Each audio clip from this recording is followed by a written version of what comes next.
গতবারের মতো এবছরও আমরা সাথী চ্যাটার্জির তত্ত্বাবধানে অগোছালো কিছু বৌদি এবং দিদিদের নিয়ে খুব যত্ন করে খুব গুছিয়ে আবার আমাদের এই মঞ্চে নিয়ে এসে দাঁড় করিয়েছে সাথী চ্যাটার্জি। সাথীকে এবার আমরা ধন্যবাদ দিচ্ছি না, দিচ্ছি অন্তরের ভালোবাসা।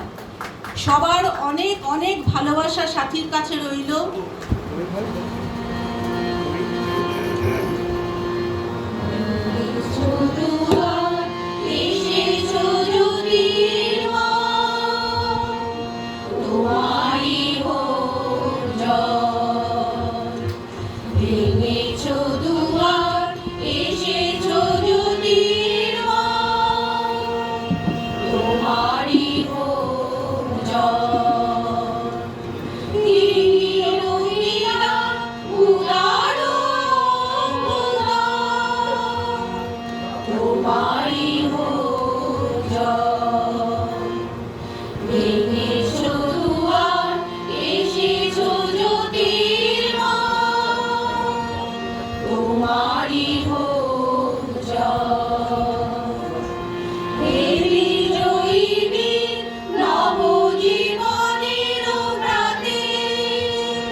We